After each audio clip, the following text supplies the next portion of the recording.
नमस्कार, स्वागत आहे तुमचे आपल्या खोल चर्चा या चॅनलवर। आज पुन्हा एकदा एक नवीन माहिती घेऊन तुमच्यासाठी सज्ज झालो आहोत। सध्या सगळीकडे राजकारणाचं वातावरण तापलेलं आहे आणि प्रत्येक राजकारणी माणूस आपल्याला आक्रमक होताना दिसत आहे। पण आपण जेव्हा या राजकारण्यांना आक्रमक होताना बघतो ना, तेव्हा खरं तर मुळात असं नसतं। काही राजकारणी हे अतिशय शांत देखील असतात, पण या गोष्टीवर आपल्यासारख्या सर्वसामान्य माणसांचा विश्वासच बसत नाही। त्यांच्यावर अशा प्रकारचा विश्वास ठेवणं म्हणजे अवघडच आहे। पण तरीही हे असं असतं बरं का, कारण आज आपण अशाच एका आक्रमक वाटणाऱ्या राजकारण्याची छोटीशी माहिती, छोटीशी गोष्ट किंवा छोटासा किस्सा देखील जाणून घेणार आहोत।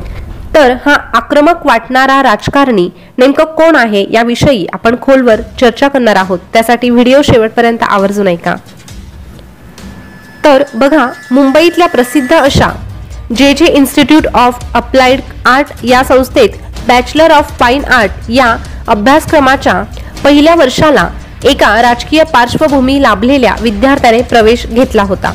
आता जुन्या काळात देखील कॉलेजमधल्या सिनियर विद्यार्थ्यांकडून नवीन विद्यार्थ्यांचं रॅगिंग करण्याची प्रथा फार जास्त प्रमाणात होती आणि आज ज्याप्रमाणे हा एक गुन्हा नाही, तसंच त्या काळातही तो गुन्हा नव्हता आणि प्रथेप्रमाणे वरच्या वर्गातील विद्यार्थ्यांनी म्हणजेच सिनियर्सने त्या मुलाची त्याच ठिकाणी रॅगिंग करायला सुरुवात केली।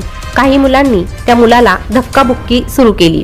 प्रचंड रॅगिंग होत असताना देखील मात्र तो मुलगा अगदी चुपचाप उभा राहिला होता। त्यानंतर मात्र त्या मुलावर जीव ओवाळून टाकणाऱ्या त्याच्या काकाला या गोष्टीचा प्रचंड राग आला आणि ते संतापले। हा प्रकार जेव्हा त्यांच्या कानावर गेला तेव्हा त्या मुलाच्या काकांनी रॅगिंग करणाऱ्या त्या सगळ्या मुलांना भेटण्यासाठी बोलावून घेतलं। त्यानंतर ही जी मुलं होती ती त्या मुलाच्या काकांना भेटण्यासाठी त्यांच्या बंगल्यावर गेली। त्यानंतर त्या काकांनी पुतण्याच्या उपस्थितीत त्या रॅगिंग करणाऱ्या मुलांना चांगलंच खडसावलं। आता हे खडसावणारे काका नेमकं कोण हा प्रश्न तुम्हाला पडलाच असेल।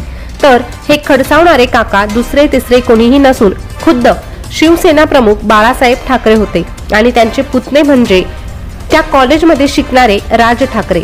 आता हा रॅगिंग सहन करणारा मुलगा आक्रमक असणारे राज ठाकरेच असतील असं ऐकल्यावर अनेकांना या गोष्टीवर विश्वास बसणार नाही, कारण राज ठाकरेंना आपण नेहमी आक्रमक होताना बघतो। आक्रमक स्वभाव असणारे राज ठाकरे असं काही सहन करतील असं कुणालाही मान्य होणार नाही, पण हे सत्य होतं, कारण राज ठाकरे हे अत्यंत खोडील स्वभावाचे होते। राज दादरच्या बालमोहन विद्या मंदिर या शाळेतले विद्यार्थी होते। त्यांचं कुटुंब हे दादरमध्येच राहणारं होतं, पण तरीही राज अनेकदा आपल्या काकांच्या मातोश्री नावाच्या कलानगर वांद्रे पूर्व इथल्या बंगल्यात मुक्कामाला जायचे आणि शाळेच्या काळात राज ठाकरे कलानगर वांद्रे पूर्व इथून प्रवास करायचे। त्यांची आई त्यांचा डब्बा देखील त्यांना शाळेत पाठवून द्यायची। त्यांच्या दादरच्या घरी ते फक्त शनिवार आणि रविवारच जात असे आणि याच काळामध्ये राज ठाकरे यांनी त्यांच्या आपल्या काकांच्या लगबगी आत्मसात केल्या। राज हे अत्यंत खोडकर स्वभावाचे होते। लोकांच्या नकला करण्याची आणि वात्रटपणाची त्यांना खूप जास्त आवड होती। उद्धव ठाकरे आणि राज ठाकरे यांची आत्ते बहीण संजीवनी करंदीकर यांच्या कन्या त्यांच्याबद्दल सांगतात की राज यांना लहानपणापासून प्रत्येकाची खोड्या काढण्याची सवय होती। लहानपणी एकही असा दिवस गेला नाही की राज ठाकरे यांनी कुणाचीही खोडी काढली नाही किंवा कुणाला सतावलं नाही। पण या उलट राज ठाकरे यांचे दोन वर्ग मित्र असे आहेत की त्यांचं असं म्हणणं आहे की शाळेमध्ये नेहमी राज हा शांत असायचा, लाजऱ्या बुजऱ्या स्वभावाचा राज होता। त्यामुळे राज ठाकरे यांच्याबद्दल अशा प्रकारे दोन भिन्न प्रकारची मतं पडताना आपल्याला बघायला मिळतं। आता आजच्या परिस्थितीला राज ठाकरे यांच्या सभांना प्रचंड गर्दी होते। त्याचं कारण म्हणजे त्यांचा आक्रमक वृत्तीचा स्वभाव। त्यांच्या आक्रमक वृत्तीच्या शैलीमुळेच त्यांच्या सभांना प्रचंड गर्दी होत असते। पण शाळेत मात्र त्यांनी कधीही वक्तृत्व स्पर्धेत भाग घेतला नाही किंवा एखाद्या विषयावर ते ठामपणे बोलले नाही, असं त्यांच्या दोन वर्गमित्रांचं म्हणणं आहे।